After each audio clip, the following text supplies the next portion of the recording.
Chapter 5, Short Shrift. "Done what you've looked!" angrily shouted one of the salesmen. He meant to say, "Look what you've done," but the words had gotten so hopelessly mixed up that no one could make any sense at all. "Do going to we what are," complained another, as everyone set about straightening things up as well as they could. For several minutes no one spoke an understandable sentence, which added greatly to the confusion. As soon as possible, however, the stalls were righted, and the words swept into one large pile for sorting. The spelling bee, who was quite upset by the whole affair, had flown off in a huff, and just as Milo got to his feet, the entire police force of Dictionopolis appeared, loudly blowing his whistle. "Now we'll get to the bottom of this," he heard someone say. "Here comes Officer Shrift." Striding across the square was the shortest policeman Milo had ever seen. He was scarcely 2 feet tall and almost twice as wide, and he wore a blue uniform with white belt and gloves, a peaked cap, and a very fierce expression. He continued blowing the whistle until his face was beet red, stopping only long enough to shout, "You're guilty! You're guilty!" at everyone he passed. "I've never seen anyone so guilty," he said as he reached Milo. Then, turning towards Talk, who was still ringing loudly, he said, "Turn off that dog. It's disrespectful to sound your alarm in the presence of a policeman." He made a careful note of that in his black book and strode up and down, his hands clasped behind his back, surveying the wreckage in the marketplace. Very pretty," he scowled. "Who's responsible for all this? Speak up, or I'll arrest the lot of you." There was a long silence. Since hardly anybody had actually seen what had happened, no one spoke. "You," said the policeman, pointing an accusing finger at the humbug, who was brushing himself off and straightening his hat. "You look suspicious to me." The startled humbug dropped his cane nervously replied, "Let me assure you, sir, on my honor as a gentleman, that I was merely an innocent bystander, minding my own business, enjoying the stimulating sights and sounds of the world of commerce, when this young lad..."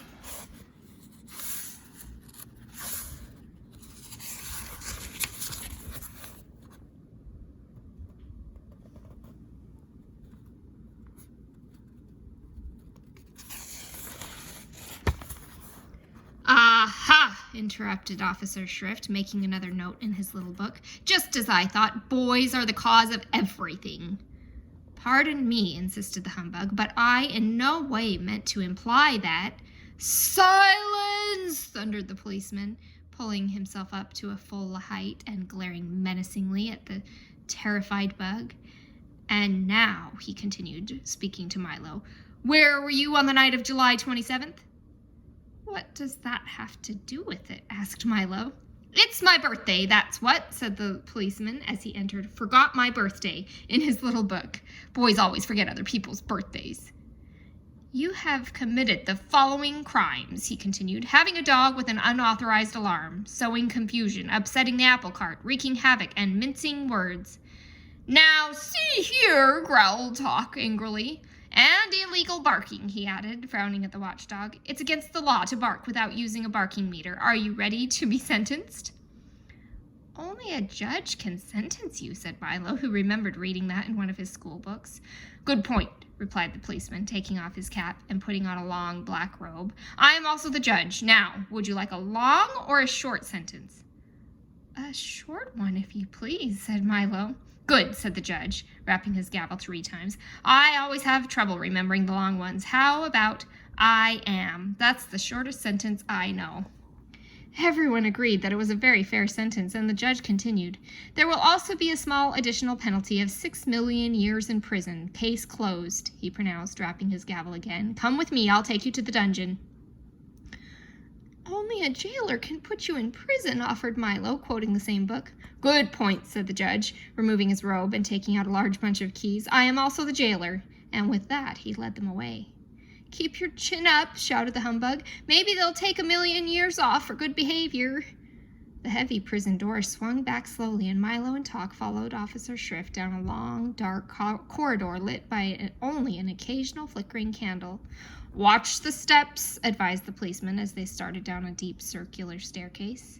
The air was dank and musty like the smell of wet blankets, and the massive stone walls were slimy to the touch.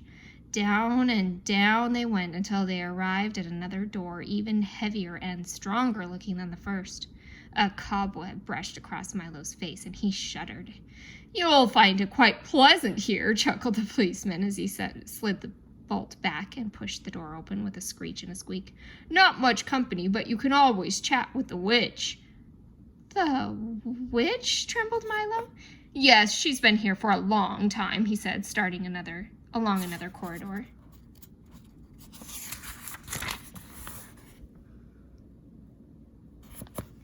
In a few minutes, they had gone through 3 other doors, across a narrow footbridge, down 2 more corridors and another stairway, and stood finally in front of a small cell door. "This is it," said the policeman. "All the comforts of home." The door opened and then shut, and Milo and Tock found themselves in a high vaulted cell with 2 tiny windows halfway up on the wall. "See you in 6 million years," said Officer Shrift, and the sound of his footsteps grew fainter and fainter until it wasn't heard at all. "It looks serious, doesn't it, Tock?" said Milo very sadly. "It certainly does," the dog replied, sniffing around to see what their new quarters were like. "I don't know what we're going to do for all that time. We don't even have a checker set or a box of crayons." "Don't worry," growled Tock, raising one paw assuringly. "Something will turn up. Here, wind me, will you please? I'm beginning to run down." "You know something, Tock," he said as he wound up the dog. "You can get in a lot of trouble mixing up words or not knowing how to spell them. If we ever get out of here, I'm going to make sure to learn all about them." "A very commendable ambition, young man," said a small voice from across the cell. Milo looked up, very surprised, and noticed for the first time, in the half light of the room, a pleasant-looking old lady, quietly knitting and rocking. "Hello," he said. "How do you do?" she replied. "You'd better be careful," Milo advised. "I understand there's a witch here somewhere." "I am she," the old lady answered casually, and pulled her shawl a little closer around her shoulders. Milo jumped back in fright and quickly grabbed Tock to make sure that his alarm didn't go off, for he knew how much witches hate loud noises. "Don't be frightened," she laughed. "I'm not a witch. I'm a witch." "Oh," said Milo, because he couldn't think of anything else to say. "I'm faintly macabre, the not-so-wicked witch," she continued, "and I'm certainly not going to harm you." "What's a witch?" asked Milo, releasing Tock and stepping a little closer.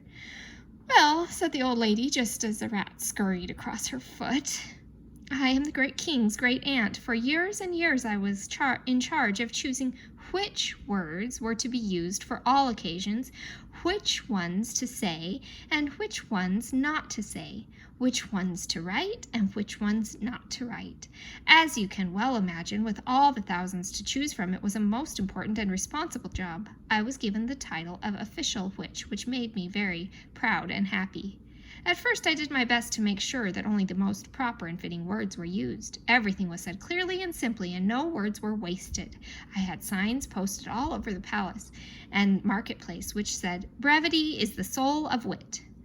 But power corrupts, and soon I grew miserly and chose fewer and fewer words, trying to keep as many as possible for myself. I had new signs posted which said,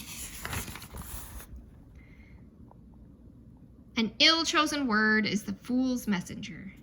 Soon sales began to fall off in the market. The people were afraid to buy as many words as before, and hard times came into the kingdom. But still I grew more and more miserly. Soon there were so few words chosen that hardly anything could be said, and even casual conversation became difficult. Again I had new signs posted, which said, 'Speak fitly or be silent wisely.' And finally I had these replaced by the ones which read, simply, 'Silence is golden.' All talk stopped. No words were sold. The marketplace closed down, and the people grew poor and disconsolate. When the king saw what had happened, he became furious and had me cast into this dungeon where you see me now, an older and wiser woman. That was all very many years ago," she continued, "but they never appointed a new witch, and that explains why today people use as many words as they can and think themselves very wise for doing so.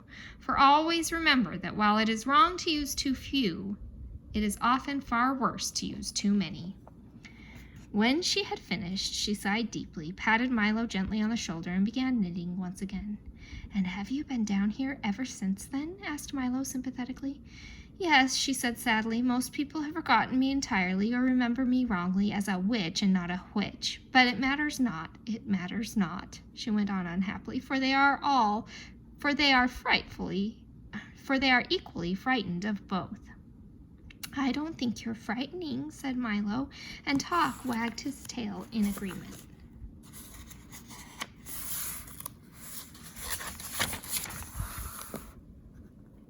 I thank you very much, said Faintly Macabre. You may call me Aunt Faintly. Here, have a punctuation mark. And she held out a box of sugar-coated question marks, periods, commas, and exclamation points. That's all I get to eat now. Well, when I get out of here, I'm going to help you, Milo declared forcefully. That's very nice of you, she replied, but the only thing that can help me is the return of rhyme and reason. The return of what? Asked Milo. Rhyme and reason, she repeated, but that's another long story, and you may not want to hear it. We would like to very much, barked Talk. We really would, said Milo, and as the witch rocked slowly back and forth, she told them this story.